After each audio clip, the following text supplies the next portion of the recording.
Hello everyone. I want to start by apologizing for being a couple minutes late. Technology was kind of challenging, but I'm glad I'm here and I'm so grateful for you watching this. This is week 2 of our executive diary. How do you ensure that you can turn that mandate of yours into something measurable, into something that could be talked in terms of dollar? This is what the executive going through the protocol who started last week, they were able to do. And in today's video, I will share how someone could find a way to define their intangible mandate into something with a dollar value. This week is week 2, and the 7 executives we have in the protocol, they will be discovering what I call hidden capital. What is hidden capital? What is even the use of that capital? How do you manage to uncover all the hidden capital you have to help you achieve the mandate? It is what I propose we do today. And before the end, you will hear the updates about those in the protocol. You will also learn 3 simple tips that you can apply to be able to uncover hidden capital that can allow you to run with your mandate this week, this year, so that you have a progress story to report to your stakeholders. Hi everyone. You can feel the stress because I was late with the live, but I'm Judith Glory and I'm so happy to be able to continue to share with you the executive diary. Last week we have seen that for you to be able to report progress every 90 days with your mandate is important to be able to define what we call last week the SMO, the single measurable objective. What is one thing, that big rock that no matter what, for your Q1 to be successful, you need to report to the board, to your leadership? And if you didn't watch the video, we will find a way to integrate it right now. I'm live, I cannot do that. But just go and watch the last video live. It was the one, or after the live, I'm going to add it. But we went into detail. You were given some tools on how to do that. So while we were going through it, I have 7 executives from 7 industry going through the protocol. While we were working last week, I got this very interesting question from one of the founders. In the cohort, we have 2 founders, a VP of higher education, VP of banking, a chief financial officer, someone from telecommunication, from IT. I love my cohort because it's diverse, showing that the protocol works. When you have a good an operating system, a framework, you can be sure to have some guaranteed progress. So while we were discussing clarity, which is the foundation, what are you supposed to make happen in this year, in this quarter? Um, I got this wonderful question from one of the participants. And the person was, how should it, sometimes it can be painful. How do you turn intangible goals into measurables? And it's not the first time I had a question, because working with a lot of people in tech, it can be intangible, like an app. We are doing support, we receive calls, we are developing code. How can the code be translated into dollar? And as we work with the founder, they learn, which is something we do in the executive protocol. They learn that instead of focusing on we develop the code, we do this, they could focus on what their stakeholders measured. This founder is in a certain level in their founding journey. And when I asked her, who are your stakeholders and what are they measuring to be able to say, okay, well done, you made progress? She was clear on what the stakeholders wanted. So before going to the next thing, I'm also going to talk to you if you're watching this and you're struggling. Oh, Judith, my mandate is something I hear it often. I'm in a supportive role. My mandate is more back scene, it's back office. It's not something, I don't sell something, I don't generate money. I hear you. But even if you are in a support function, that support function protects something, creates something, does something to those who use that support function, something that could be measured in terms of money, in terms of time. And that's how you turn from what you do, the support, the call, the whatever your team does, to what your stakeholders, what you're protecting, what you're generating with them. And when you start to think, for example, someone who supports, they are into IT and they're responsible for availability. It was measured at my time in SLE availability time. And if, I don't know, the servers or the platforms were not available, it was costing something. Did you hear I say cost? So if you're watching this video and you feel like my mandate is intangible, think about who are your stakeholders, what do they measure you on, and based on that answer, you can turn what you do into something that could be measured. This founder was so happy, and yeah, and it's what we do in the executive protocol. So if you struggle, feel free to use the link below to book your 15-minute audit. We can help you turn that intangible mandate into something measurable, something that you could talk about in terms of dollar.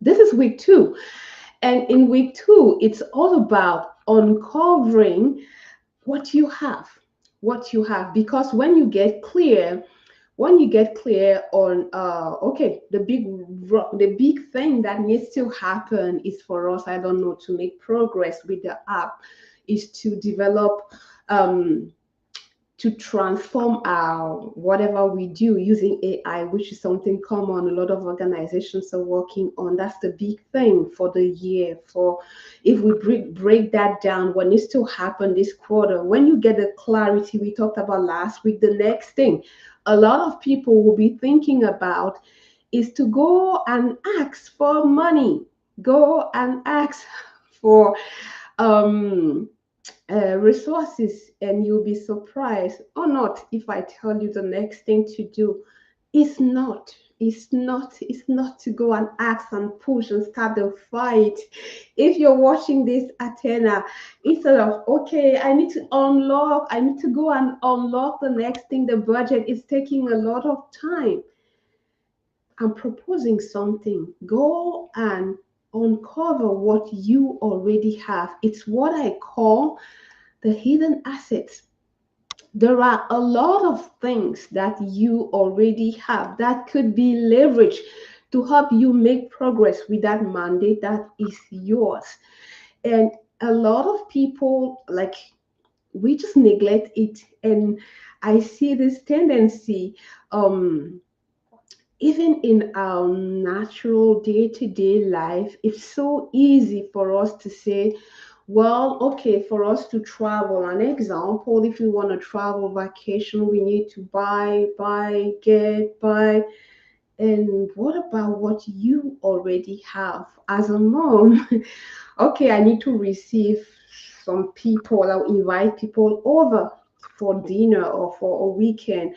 If I'm inviting a family, maybe I will think, we need to buy new blankets, new this, before thinking about, let's go and unlock, let's go and fight for the budget. My invitation, when you're clear on what you need to do, what do you already have? There are a lot of things that you already have at your disposal that could be leveraged to achieve. And that's what in a protocol we do in week 2, which is capital inventory. Know what you have, know what you have. And because when you become aware of what you have, instead of wasting time, you can start to do something with what you have. You can get in action. You can make a plan, have your milestones, and start moving, start creating that value with what you have. So I'm gonna take a couple minutes to just share with you how you go about to unlock, to identify those hidden things, this capital inventory that you already own.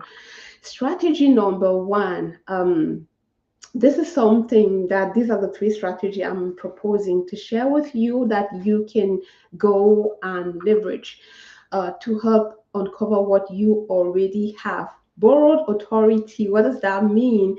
And go and dig the things you already have and throw the things you're not using, is what I call cost reclamation. And then what are you doing with the data that is already currently generated? So let's go and let's take some time and go in detail with each of the strategy I give. Borrowed authority is sometimes in organization, besides what exactly we are responsible, maybe in our work, in what you and your team are doing, you're creating impact on your peer or someone up there because I don't know, maybe because of the data you generate, you give your peer or a leader above you access to insights they couldn't if not for your work. And because of that insight, it can unlock their bonus. So by doing your work, you're helping someone else shine. As you continue to do that, because you help them shine, you can leverage them and their team. It's what I call borrowed authority, because these people, they don't report to you, because these people, they are not working for you, but because your work allows them to shine, they will make themselves available to you. Some people will call it influence without authority, but I'm going to invite you to think your work benefits who besides you and say your organization? Who else benefits from your work? Whose bonus is impacted by your work besides your leadership chain? Who else? Because if there are some cross, if there's another team, if there's another peer, if there's another organization, there could be leverage. These are people, them, the team, and everyone who is impacted by what you do is what I call borrowed authority. That's strategy number one. So what you do in terms of unlocking that capital is identify the teams and organizations and leaders who benefit from your work. Strategy number one.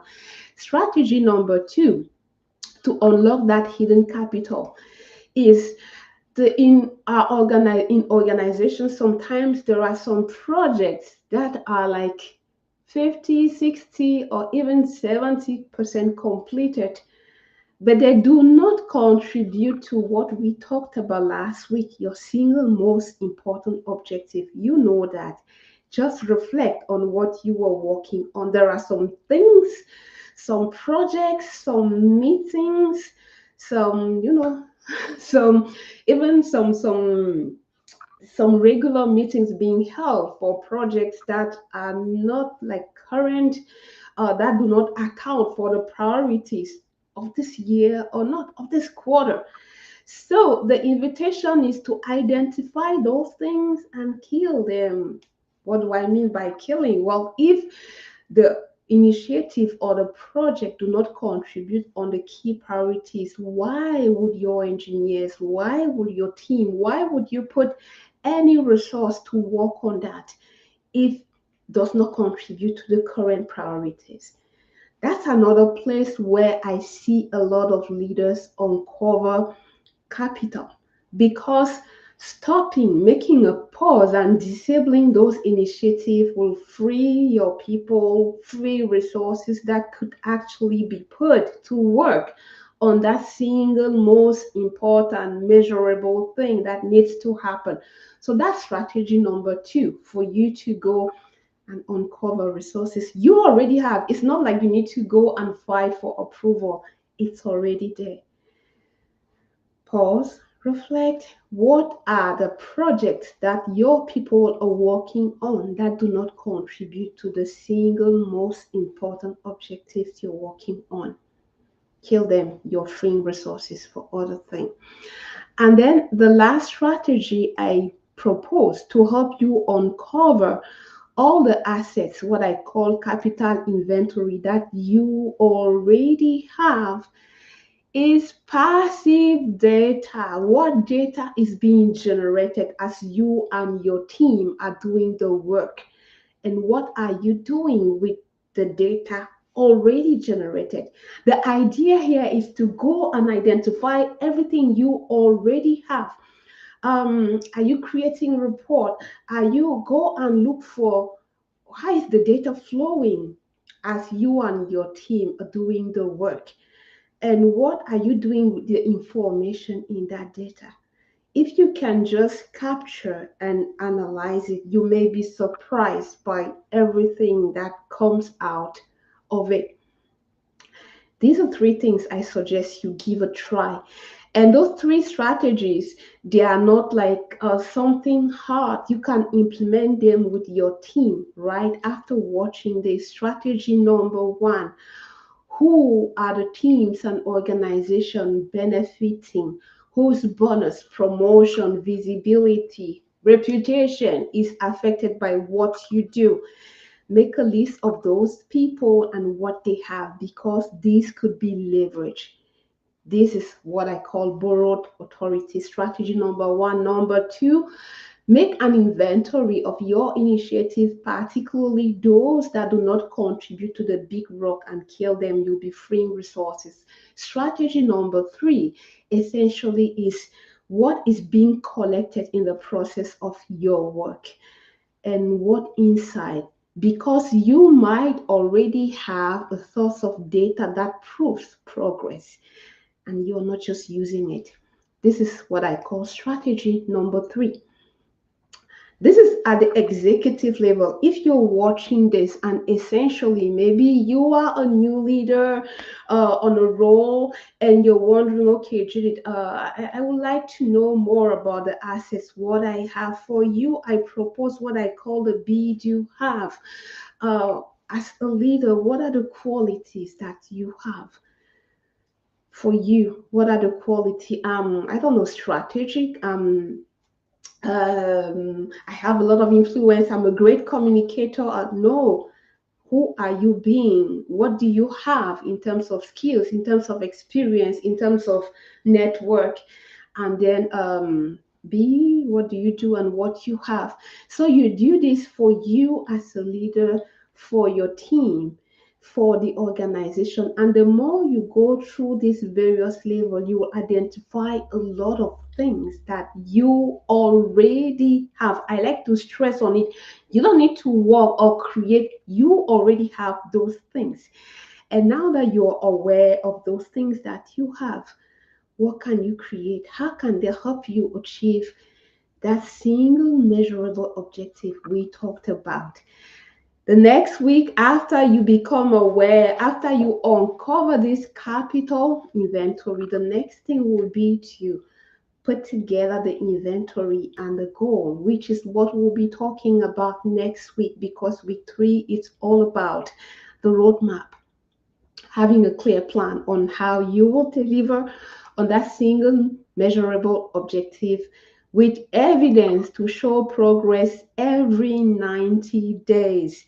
Hey, this is the executive diary. We are in week 2, and I'm simply sharing the roadmap to that 90-day reporting. We are already in week 2, where we just discussed the capital inventory, how to go and uncover all the assets you already have available.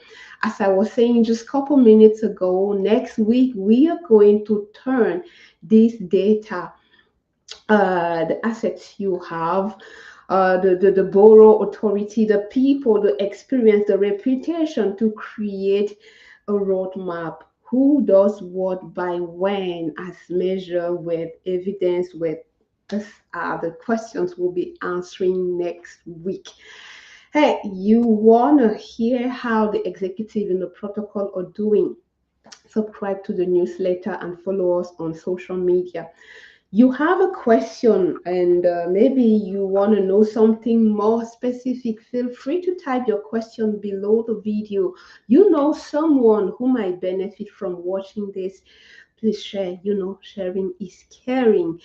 And if there's a specific aspect that you would like this executive diary to address, let me know. At the end of the day, it's all about sharing the protocol, sharing the journey so that it can help executive through the protocol, but also executive like you or professional leaders like you to benefit and ensure that they have something, an operating system, a framework they can leverage to demonstrate progress every 90 days.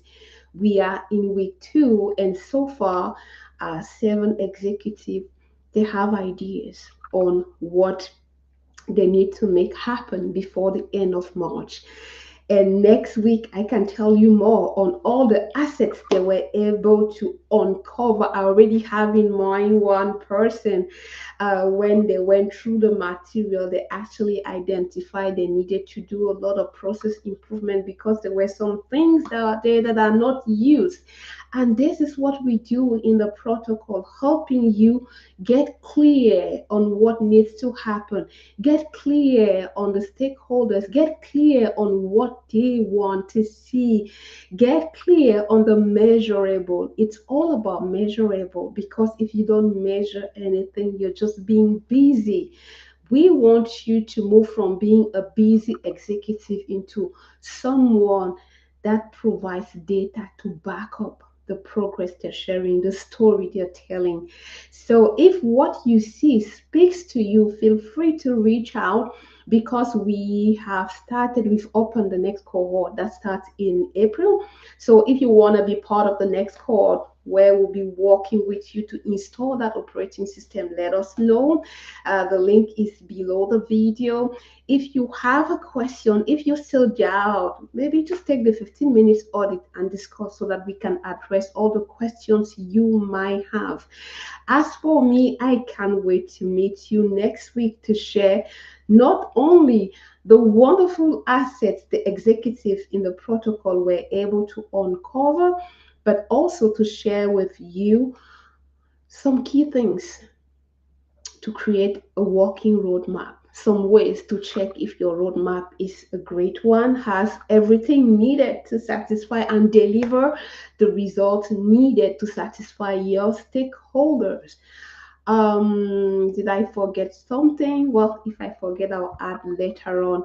At the end of the day, we want you to be part of the leaders who are successful achieving their mandates because they have an operating system, they have something, they have a framework that they apply, and as a consequence, they deliver on what the assignment is. I am Judith Glory, and I'm so looking forward to continue to share with you how the journey is going, not only for the executive, but also to address all your questions. Looking forward to connect with you. Until then, choose not to be a busy leader. Choose to be measurable. And the executive protocol can help you do that. Choose instead to go and fight and ask for more budget. Choose to identify what you already have and start to build with there. Becoming aware of that hidden capital inventory can get you and your team in action faster. And I don't know precisely where you are, but I can bet you have a lot that could be put to work. You want me to help? Use the link below and book your 15-minute discovery or the audit. But you already have things to work on to help make progress. Already 2 weeks gone. In like couple days, the month will be gone. What story will you report? We can help you track. Feel free to reach out and it will be a pleasure. Until then, wish you all the best for the rest of your day.